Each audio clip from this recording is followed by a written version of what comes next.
Jacques Multaler, merci de nous recevoir aujourd'hui, chez vous, dans le Saint des Saints. Si nous sommes venus, c'est pour essayer d'avoir votre point de vue et votre témoignage sur ce qu'a été votre vie, une vie très riche, et que vous nous disiez tout d'abord comment un homme comme vous, qui était un libraire, un éditeur aussi, en est venu à être président d'honneur, d'abord fondateur, puis président d'honneur déjà de l'Association mondiale pour l'école Instruments de paix. C'est un long chemin. J'aimerais que vous nous disiez en quelques mots comment vous êtes arrivé à ce que vous êtes, sans que ce soit un aboutissement, parce que vous n'êtes pas un homme d'aboutissement, vous êtes un homme de chemin, je sais. Donc vous n'êtes pas arrivé quelque part, vous êtes toujours en route vers quelque chose vers lequel vous tendez. En deux mots, qu'avez-vous à nous dire? Dans le temporel, c'est un très court chemin. Dans l'autre dimension, c'est très court. Mais il faut partir du temporel. J'étais libraire, j'étais gros distributeur d'éditeurs, j'étais petit éditeur, et un jour, pour mieux asseoir mes affaires, c'était la guerre froide. Les temps étaient très durs. On a oublié aujourd'hui que les temps étaient très durs. Il n'y avait pas de chômage, mais il y avait de nouveau la guerre qui planait. Je me suis dit, tu as travaillé comme une bête pour monter ton affaire, il ne faut pas qu'elle s'écroule parce qu'il y a de nouveau la guerre, il faut trouver une idée. Et dans les idées que j'ai recherchées, j'avais plusieurs éditeurs qui étaient spécialistes en livres de classe, et je me suis dit, de toute façon, s'il y a la guerre, il y aura des livres de classe. Alors, c'est par là que tu dois chercher un autre département afin de l'ouvrir pour ta sécurité. Et je ne savais pas que j'allais ouvrir un chemin énorme, extraordinaire, le chemin de l'école Instruments de paix, car on ne vend pas des livres de classe sans savoir ce qu'il y a dedans.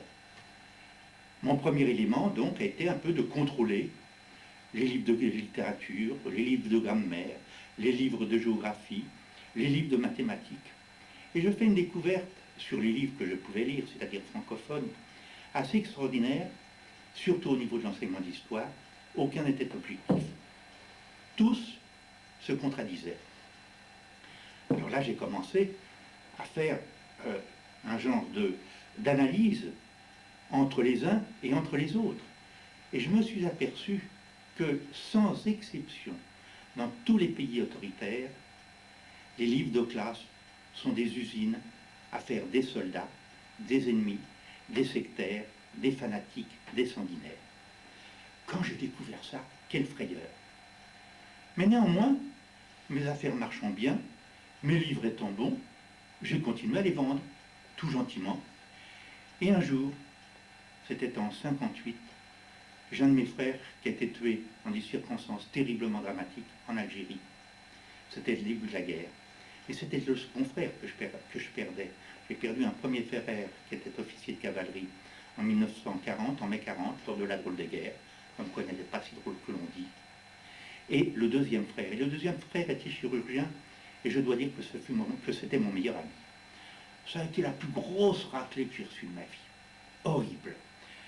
J'ai pleuré comme un gamin, et tous les jours j'ai pleuré, et tous les jours je pleurais. Je pleurais à la honte de la guerre, je pleurais, véritablement j'étais presque devenu une sorte d'enragé, contre la guerre, contre le fanatisme. Puis un jour je me dis, mais c'est complètement idiot de pleurer. Tu pleures, c'est statique, alors tu vas rien faire pour la paix. Et là, c'est pas gentil ce que je veux dire, mais il faut que l'auditeur le sache.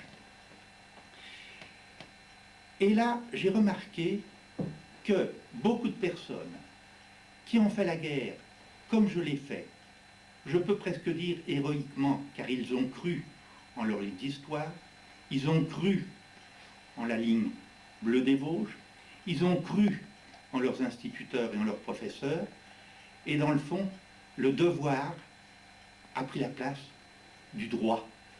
Leur devoir était de combattre. On leur avait mis ça dans la tête, et ils ont combattu. Et j'ai combattu.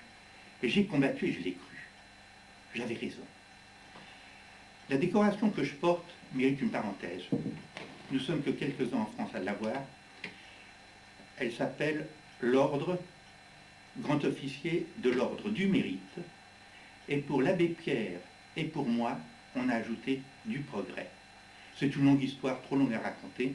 c'était sous Chaban, et je dois dire que je la porte parce que c'est une décoration de paix. L'autre, je ne la porte pas. Et alors, de fil en aiguille, ayant trouvé cette idée que c'est par l'école, que ce n'est pas en pleurant, et ce n'est pas ceux qui pleurent leur mort encore aujourd'hui, ou qui pleurent les horreurs qu'ils ont vécues dans les camps de concentration, dans les camps de résistance, dans les camps de la mort, qui changent quoi que ce soit. Ce qui doit changer, c'est là-dedans.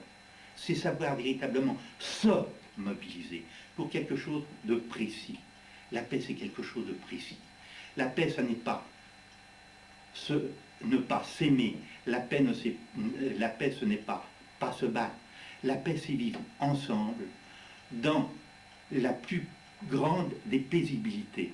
Mais nos pulsions, nous les aurons toujours. Mais attention, canon.